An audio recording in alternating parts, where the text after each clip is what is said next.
Hello and welcome. Right from the beginning, I would like to apologize for my bad English. Um, in my home country, Sweden, we are known to be the most secular country in the world. And since this topic I'm talking about today is very much in the margin, so to speak, a subject that very few will be interested in, I thought I might put it out there in English. And the thing that I'm going to talk about today is the Judas spirit. And that might be a bit strange terminology, but what I'm referring to is the spirit that was operating in Judas when he betrayed Jesus. And as we all know, Judas is dead since 2,000 years almost, but the spirit that was active within him is very much active today. It's a very small subject in the periphery, in the margin, but I still think it's very interesting, and it can tell us something about what's going on and what might happen in the future. I think it's very, very interesting to see the reactions of the 11 apostles at the Last Supper when Jesus say that one of them will betray him. They say one by one to him that I can read from Matthew from 26:22. And they were exceeding sorrowful, and began every one of them to say unto him, Lord, is it I? And I think that's very, very interesting. Many times when I've read that, I've been bewildered and confused. Why do they ask that? Surely it isn't me, Lord. Is it me? And you can almost feel the anxiety in the question.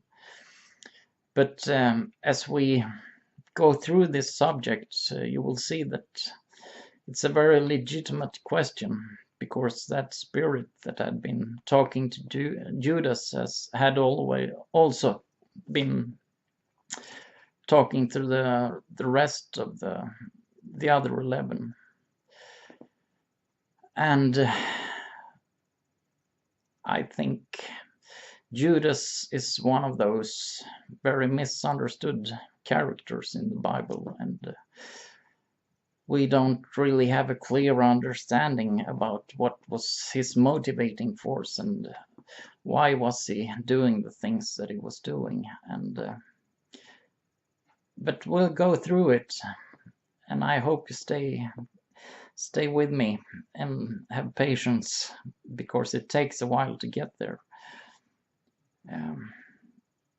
There is a strong indication that the reason why Judas did the things that he did was that he wanted Jesus to become the earthly king and drive out the Romans. That was his motivation. And the clues that you can get is that when he sees that things go the other way than he had planned, then he commits suicide. So we must look at it from Judas' perspective, because he had seen so many things and been around Jesus and seen so many miracles. He had, of course, heard about the story, or even seen when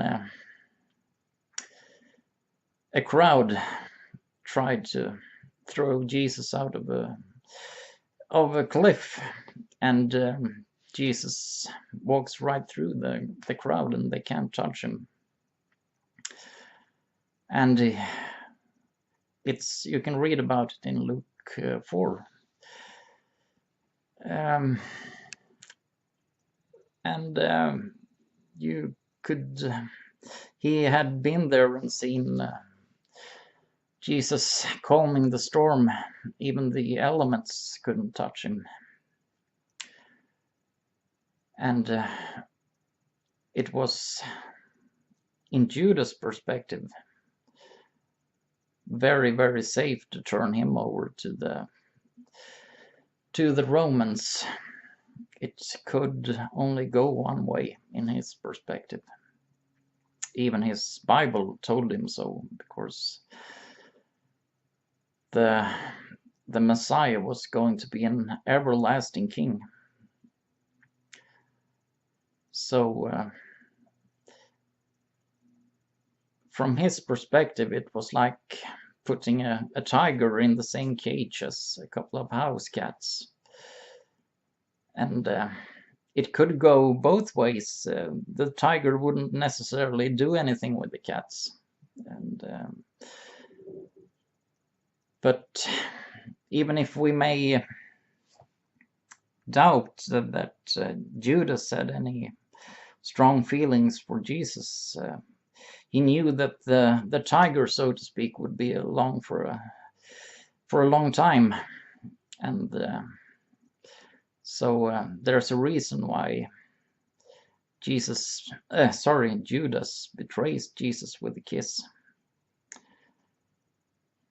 It's not a slap in the face, it's a kiss, because he is absolutely 100% confident that Jesus was not going to die, but he would become an earthly king. He wanted to, as I said, put the Romans and Jesus in the same cage and force about a situation where Jesus had to confront the Romans and become the king. And Judas is not very unique in that sense. We can read about it in the scriptures that many of the people of Jerusalem went out and greeted Jesus as the Messiah. The Advent, when Jesus rides into Jerusalem on a donkey, and many people greet him as the king. And we can see it in other places too, where Jesus had to redraw from the crowd because he knew that they would try to make him king. And of course, with Judas and with the people, it was the wrong perception about what the Messiah would do and how he would behave that caused much problem, because they didn't have any problem with Jesus as a person. They rejoiced in his ministry, and they gladly received him as a king, which they also showed. So what the Spirit had told Judas, this Antichrist spirit, was that it's perfectly safe to deliver Jesus to the authorities, to the high priests and to the Romans, because how can he be beaten? He can raise people from the dead. Judas had witnessed that. So if one of Jesus' soldiers would die, he would raise him up again. And even the elements, the tempest, couldn't get to Jesus. He could even control those things. And I think this is very scary, because it shows us that even a very pro-Israeli person which Judas was. That was his motivation, to get the Romans occupation force out of Israel. That even such a person can be an instrument of the devil. Because so many times we look at things and we set up certain rules, and we have a line of thinking that the instruments of the evil, they are always anti-Semitic. They are always against Israel. But that's not the case. Jesus tells the 12 that haven't I elected and chosen the 12 of you, yet one of you is the devil. So there's no question about how Jesus describes Judas, and or rather the force behind Judas, the spirit behind Judas. So it's one of the big misunderstandings. Jesus says in one place that the devil can't be in war with himself. And that's true in the spiritual sense. But the devil very much liked to crush one of his tools against another of his tools. Hitler and Stalin, we must say that both of them were instruments of the devil, yet they were at war with each other. And a drug dealer can very much be in war with another drug dealer, doing the will of the evil one. So it's rather the other way around, that when it comes to the instruments, they are very often at war. And there's a reason why the evil one is called the destroyer, because he very much liked to smash one of his instruments and tools against another. So that's always the outcome when you deal with the devil, that you get eaten and crushed eventually, regardless who you are. The devil don't have any friends or allies. The tools and the instruments always ends up in trouble and gets killed. And where do I want to go with that? I think there's a human thing that we like to think it's either the left or it will be the right, or it has to be either that or that when we meet different parties. The devil will either be anti-Semitic or Zionistic or something. That he could actually work within both of those fields is very hard for us to understand.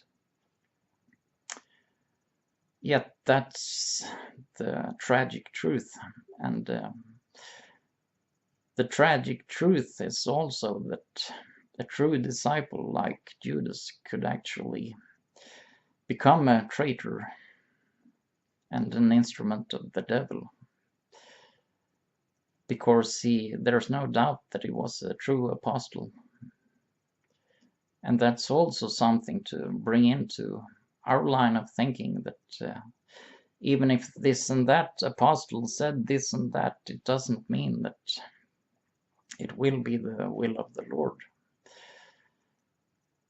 Sometimes people say that I know this apostle endorsed this line of development, and then we can say that a true apostle would never do anything wrong or advocate something evil, but that nevertheless is the truth, that they can. And all of the disciples had that same wondering, where is the liberation our dear Israel. And right before Jesus goes up to heaven again, they ask that very question, is it now time for you to restore the kingdom? It was very much on their heart. And so it's not something unique to Judas, this will to deliver Israel from the very hard oppression from the Romans.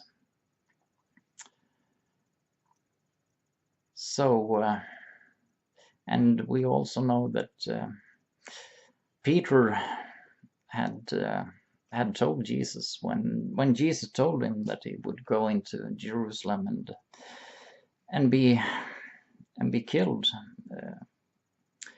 Peter tries to talk Jesus out of it, and it won't happen to you, Lord, and so on. And Jesus replies to him that, get behind my back, Satan. Your thinking is the thinking of man and not the thinking of God. So we can see that those thoughts that Judas carried around was also present in the other disciples. And also they had no doubt felt that a confrontation between Jesus and the establishment would be very beneficial. In so many ways, it was bewildering for them. It was very strange that Jesus wouldn't let himself be elected king by the people who wanted to make him king and throw the Romans out and change everything. So there's a very big reason why they start to ask him, surely it isn't me, Lord, who will betray you. Because they understood that they had those thoughts, just like Judas, and they weren't sure whether they would stand or whether they would eventually fall for that temptation to deliver him to the authorities, whom they knew that he would come out on top and be the victor. And so we as Christians really need to think about it in the same way. Surely it isn't me, because if we think about it, we would have reached the same conclusions that Judas did. And we would be tempted in the same way as the original apostles. Surely it isn't me, Lord. Lord, tell me it isn't me.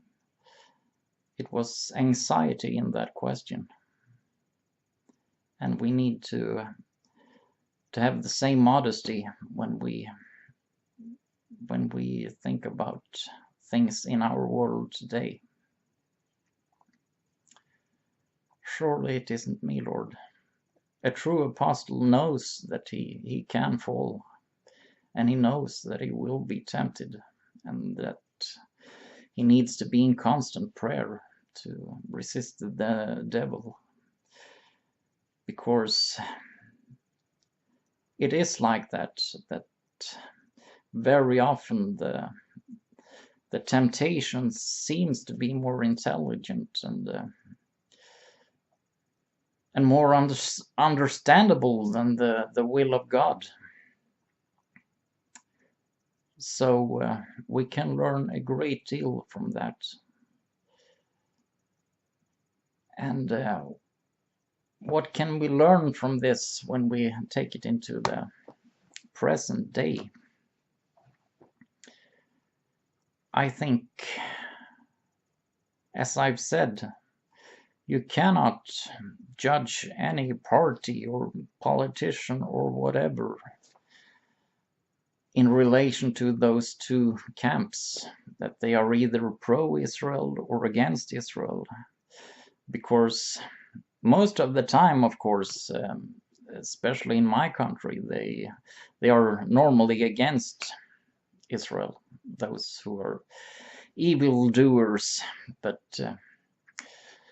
we must not be foolish enough to think that everyone who is pro-Israel and a Zionist is necessarily of God. Very often, God's way isn't left or right, it's the third way. And I think many people today are bewildered because there are so many strong parties out there in the world that advocate this or this side, and you really can't see Jesus anywhere in those very strong movements that are active today.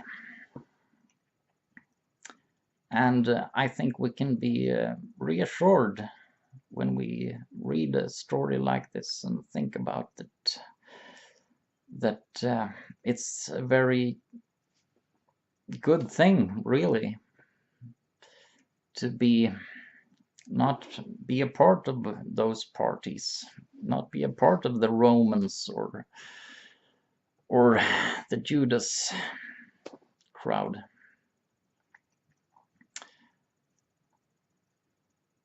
Because he had a lot of friends. And, well, I will hit pause for a second. I'll be back. Hello, now I'm back again after catching my breath. Now you could say that weren't there 30 pieces of silver there too, as a motivation for Judas, and it certainly was a part of his motivation. Nevertheless, we have to think about it and see that there was such a motivation even for the others and for us.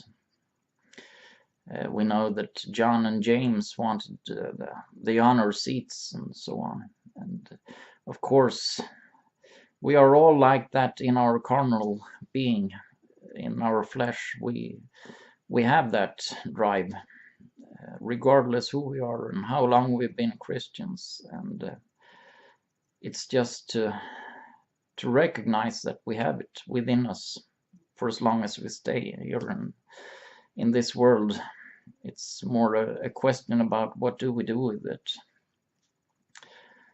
As I said, we can see it in the other apostles too.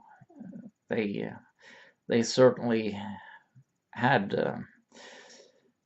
a perspective that they were going to be secretaries of state and so on. And when Jesus became king, they would certainly rise and get a much better life than when they were struggling and walking around with Jesus. It was very fruitful and very successful for the kingdom of heaven. But it had not been very easy for them in this world. And their flesh, of course, all of them wanted a better situation. And that was, of course, a driving force that they had to struggle with, and that, of course, is also something that explains their anxiety and why they ask, Lord, is it me? But what can we learn as humans more than the things we have mentioned? I think that it's so important that we recognize that if we leave our hearts to the Lord and deliver our heart, if we let Him have our hearts, then we will be okay, and He will lead us through. It was the thing that that really made the difference between the 11 and Judas, that they couldn't understand Jesus' ways and why he did the way he did, but nevertheless they were loyal,